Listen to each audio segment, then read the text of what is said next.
तो गाइस कैसे हैं आप सब लोग। डीमन हंटर की एपिसोड 01 के साथ हाजिर हो। तो सबसे पहले रॉक विलन के बारे में आपको बताता हूं कि वो सीरीज सारी की सारी मैंने डिलीट क्यों कर दी, क्योंकि उसके ऊपर स्ट्राइक आ गई थी कॉपीराइट इश्यूज की वजह से। मुझे बाकी की सारी एपिसोड्स को भी डिलीट करना पड़ा। तो जल्दी जल्दी में मुझे ये वाली सीरीज मिली जो काफी ज्यादा कूल कंटेंट के साथ। और डीमन स्लेयर अगर आपने एनीमे देखा है तो ये थोड़ी बहुत उसके जैसी है। चलिए स्टार्ट करते हैं 01 की एक्सप्लेनेशन को। तो एपिसोड की शुरुआत में जहां पर हमें डीमंस के बारे में बताया जाता है तो डीमंस के लिए बहुत सारे लफ्ज यूज किए जाते हैं। तो मैं खास तौर पर यहाँ पर डीमन का लफ्ज यूज करूंगा। वैसे इस सीरीज में डीमंस को मोशन कहा जा रहा है। कहा जाता है कि माउंटेन के अंदर जो डीमंस होते हैं, यानी माउंटेन की स्पिरिट्स होती हैं, वो माउंटेन्स में रहती हैं। अर्थ की स्पिरिट्स जो होती हैं वो अर्थ के ऊपर रहती हैं, यानी जमीन के ऊपर घूमती फिरती रहती हैं। और जो समुद्र की जो रिवर्स की स्पिरिट्स होती हैं वो सारी की सारी समुद्र में रहती हैं। यहाँ पर इस कॉन्टिनेंट के ऊपर इन सभी स्पिरिट्स को डीमंस या फिर मोशंस कहा जाता है। एक डीमन बहुत सारी अलग अलग फॉर्म्स में हो सकता है। एक डीमन जो है वो एक अच्छा हो सकता है और एक बुरा भी हो सकता है। एक अच्छा डीमन किसी की मदद कर सकता है, एक बुरा डीमन किसी को खा सकता है, क्योंकि वो इंसानों के दुश्मन होते हैं। ज्यादातर जो होते हैं वो इंसानों के दुश्मन ही होते हैं और वो इंसानों को खाना चाहते हैं। लेकिन डीमंस जो होते हैं हमेशा इंसानों से डर कर भी रहते हैं, क्योंकि अगर एक लो लेवल का डीमन होगा तो इंसान बड़ी आसानी से उस डीमन को जान से मार सकता है। यहाँ पर एपिसोड की शुरुआत में दिखाते हैं कि एक डीमन बोर जो होता है भागता हुआ जा रहा था अपनी जान बचाकर, क्योंकि उसके पीछे एक हंटर लगा होता है। तो यही हंटर हमारा हीरो है। तो वो बड़ी तेजी के साथ उसका पीछा कर रहा था। उसके पास उसकी बहुत ही पावरफुल ब्लैक स्वॉर्ड होती है। उस ब्लैक स्वॉर्ड के अंदर से ब्लैक कलर का ऑरा निकल रहा होता है और इसी के साथ ही वो बड़ी तेजी के साथ उस बड़े से बोर के सामने आ जाता है और सामने वाली साइड के ऊपर से उसके ऊपर एक जंप लगाकर अपनी तलवार से अटैक करता है। वहां पर एक बहुत ही पावरफुल धमाका होता है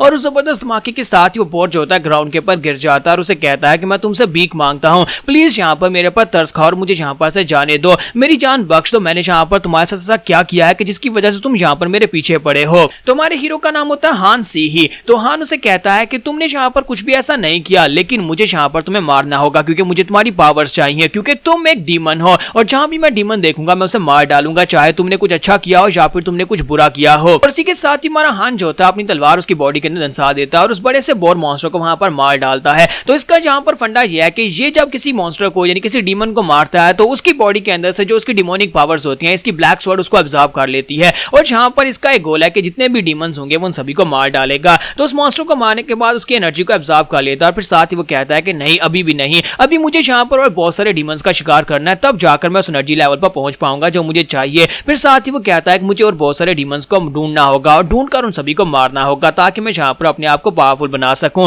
ताकि मैं यहाँ पर अपनी तलवार को ये एनर्जी फीड करवा सकूं। और साथ ही वहां पर से आगे बढ़ जाता है। तो इसी के साथ ही रात के वक्त का सीन दिखाते हैं कि हमारा हान जो होता है वो जंगल में आग जलाकर बैठा होता है। जब वो जंगल में आग जलाकर बैठा होता है तो इसी के साथ ही पीछे से उसे आवाज आना शुरू होती है, क्योंकि पीछे एक और डीमन निकल आता है और डीमन उसे कहता है कि प्लीज क्या तुम यहाँ पर मेरे लिए थोड़ा सा खाना निकाल सकते हो, मैं यहाँ पर भूख से मर रहा हूँ, मैंने काफी महीनों से कुछ नहीं खाया। हमारा हान जो होता है बड़े आराम से वहां पर शांत बैठा होता है, क्योंकि उसे पहले से पता होता है कि यहाँ पर एक डीमन है और उसी का शिकार करने के लिए तो यहाँ पर बैठा था और आग जलाकर बैठा हुआ था। तो ये डीमन जो है यहाँ पर उसे बार बार कह रहा होता है कि मुझे यहाँ पर थोड़ा सा अपने पास से खाना दे दो, मुझे बहुत ज्यादा भूख लगी है। और फिर साथ ही डीमन उसे कहता है और अगर यहाँ पर तुम्हारे पास मेरे लिए खाना नहीं है तो फिर यहाँ पर खुद मेरा खाना बन जाओ। और इसी के साथ ही वो झाड़ियों से निकलता है और हान के ऊपर अटैक कर देता है। लेकिन हमारे हान को क्योंकि पहले से पता था कि यहाँ पर डीमन है तो वो अपनी ब्लैक स्वॉर्ड को निकालता है, साथ ही अपना हाथ पीछे की तरफ घुमाता है, डीमन के मुंह पर अपना हाथ रखता है, फिर साथ इसे उठाकर पटक देता है। वो उसे ग्राउंड के ऊपर पटक कर मारता है। तो इसी के साथ जब उसे गिरा लेता है अपनी ब्लैक स्वॉर्ड को उठाता है और उसे कहता है कि अब तुम्हारे यहाँ पर मरने का वक्त है,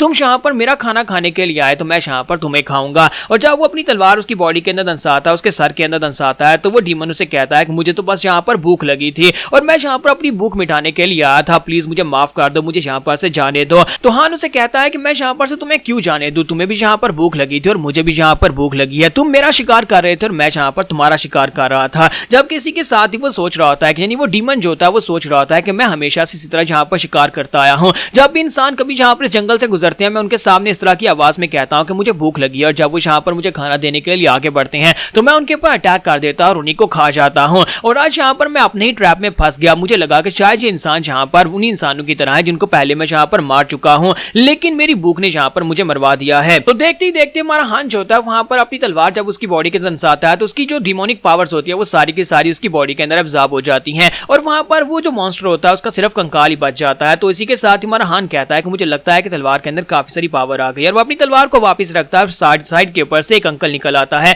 तो एक एल्डर जो होता है वहां पर झाड़ियों के अंदर से निकल कर आता है और उसे कहता है कि तुम यहाँ पर हो, मैं तुम्हें तो यहाँ पर ढूंढ रहा था और मैंने यहाँ पर तुम्हारी कैंप फायर को भी नहीं देखा, मुझे लगता है कि हमारा मीटिंग पॉइंट ये वाला तो बिल्कुल भी नहीं था। तो हान उसे कहता है कि हाँ तुम यहाँ पर पहुंच यार, तुमने यहाँ पर मुझे ढूंढ लिया, मुझे पता है कि मीटिंग पॉइंट ये नहीं था। फिर साथ ही उसे कहता है एल्डर उसे कहता है कि यहाँ पर से मुझे अजीब सी स्मेल आ रही है। तो वो कहता है क्योंकि तुम यहाँ पर एक डेड बॉडी के पास खड़े हो। तो एल्डर उसे कहता है कि तो फिर तुम यहाँ पर इस डेड बॉडी के पास बैठे क्यों हो, इसके अंदर से तो बहुत ही गंदी स्मेल आ रही है, चलो किसी और जगह पर चलते हैं। और इसी के साथ ही हमारा हान उसके साथ वहां पर से साइड के ऊपर एक नदी के पास जाकर बैठ जाता है। दोनों वहां पर नदी के पास ही बैठ जाते हैं। तो एल्डर उसे कहता है कि मैं यहाँ पर आज बहुत सारी बातें बताना चाहता हूँ, जिनमें से यहाँ पर तुम्हें कुछ डीमंस की लोकेशन के बारे में बताऊंगा। तो हान उसे कहता है हाँ क्यों नहीं, बताओ कि तुम यहाँ पर आज कौन सी कहानी सुनाओगे। तो एल्डर उसे कहता है क्या तुम यहाँ पर उन 3 भूतों की कहानी सुनना चाहते हो जो कि माउंटेन के ऊपर रहते हैं। तुम्हारा हान कहता है नहीं मुझे ये वाली कहानी नहीं सुननी, मुझे कोई और कहानी सुनाओ। तो एल्डर उसे कहता है लेकिन ये कहानी काफी ज्यादा अच्छी है, मैंने पिछली बार भी तुम्हें यही कहानी सुनाई थी। तो हमारा हान उसे कहता है कि हाँ तुमने मुझे यही कहानी सुनाई थी, और वैसे भी अब वो तीनों डीमंस जो है उस माउंटेन के ऊपर नहीं है, क्योंकि वो पहले मर चुके हैं, क्योंकि हमारे हान ने पहले जाकर उनको मार दिया। तो एल्डर उसे कहता है चलो फिर ठीक है, मैं तुम्हें यहाँ पर एक और कहानी सुनाता हूँ। क्या मैं तुम्हें यहाँ पर एक मंक की कहानी सुनाऊं जो रात के वक्त निकलता है और रात के वक्त निकलकर वो लोगों को मारता है। तो हमारा हान उसे कहता है नहीं इसकी भी नहीं, मुझे कोई और कहानी सुनाओ, कोई नई कहानी सुनाओ। तो वो उसे कहता है कि अच्छा ठीक है, मुझे लगता है कि तुम्हें मेरी कहानियां सुनना काफी ज्यादा बोरिंग लग रहा है। इसी के साथ ही एल्डर उसे कहता है कि मैं यहाँ पर तुम्हें उस कैनिबॉल की कहानी सुनाता हूँ। एक कैनिबॉल जो कि किसी को भी खा सकता है, चाहे वो बीस्ट हो या फिर इंसान हो, उसके एरिया में जो भी जाता है वो उसको खा जाता है। इसी के साथ ही वो अपने पास एक स्क्रॉल निकालता है और उसे कहता है कि इसके ऊपर एक मैप है और तुम्हें यहाँ पर इस लोकेशन के ऊपर जाना होगा। हमारे असैसिन साथी वहां पर तुम्हारा पहले से वेट कर रहे होंगे, तुम्हें बस उनकी टीम को जाकर ज्वाइन करना है, क्योंकि लोगों का टारगेट एक एस्कॉर्ट होने वाला है, एक कारवान जिसके अंदर बहुत ही खास किस्म का खजाना है जो कि इंपीरियल फैमिली में एम्परर के पास जा रहा है, जो कि इंपीरियल फैमिली तक पहुंचना नहीं चाहिए। तुम्हारा मिशन ये होने वाला है कि तुम्हें उन बाकी के मर्सनरीज के साथ मिलकर उनको रास्ते में लूटना है और तुम्हें पता लगाना है कि आखिर इंपीरियल पैलेस में क्या चीज लेकर जाई जा रही है, क्योंकि इस बार जिस चीज को लेकर जा रहे हैं वो बहुत ज्यादा खास है, जिसकी वजह से सिक्योरिटी बहुत ज्यादा टाइट होने वाली है। तो हमारा हान उसे कहता है तुम यहाँ पर उस कैनिबल के बारे में बता रहे थे, उस कैनिबल डीमन के बारे में कुछ और बताओ। तो वो कहता है कि रिसेंटली माउंटेन के ऊपर बहुत सारे लोग मर रहे हैं, कहा जा रहा है कि वहां पर चाहे कोई डीमन जाता है या फिर कोई इंसान जाता है, कोई मॉन्स्टर जाता है, वो हर किसी को मार डालता है, वो इतना पावरफुल और कोई बहुत ही खतरनाक किस्म का कैनिबल बीस्ट है। इस वजह से मैंने यहाँ पर उसे कैनिबल का नाम दिया है। राइवूल में उसके ऊपर बहुत सारी बाउंड्रीज लगाई गई हैं, लेकिन अभी तक यहाँ पर उस किलर के बारे में कोई पता नहीं चल सका कि आखिर वो किलर है कौन, वो कैनिबल है कौन। के साथ ही हमारा हान उठकर खड़ा हो जाता है और वहां से जाने लगता है। तो एल्डर उसे कहता है कि तुम इतनी जल्दी जा रहे हो, क्या तुम कैनिबल की पूरी कहानी नहीं सुनोगे। तो वो कहता है नहीं मेरे लिए इतना ही काफी है। तो फिर साथ ही एल्डर उसे कहता है आखिर तुम्हें ये डीमंस के पीछे जाने की जरूरत क्या है, ये डीमंस बहुत ज्यादा खतरनाक होते हैं, किसी ना किसी दिन तुम्हारा सामना किसी ऐसे बहुत ही पावरफुल डीमन के साथ हो जाएगा जहां पर से तुम बचकर नहीं निकल पाओगे। तो फिर क्या तुमने कभी इस बारे में सोचा है। तो हमारा हान उसे कहता है कि हाँ हम दोनों दोबारा जरूर मिलेंगे, तुम्हें क्या लगता है कि मैं इतनी आसानी से डीमंस का शिकार हो जाऊंगा, क्योंकि मैं डीमंस का शिकारी हूँ, डीमन मेरा शिकार नहीं कर सकते। और इसी के साथ ही वहां पर जंगल के अंधेरे में गायब हो जाता है।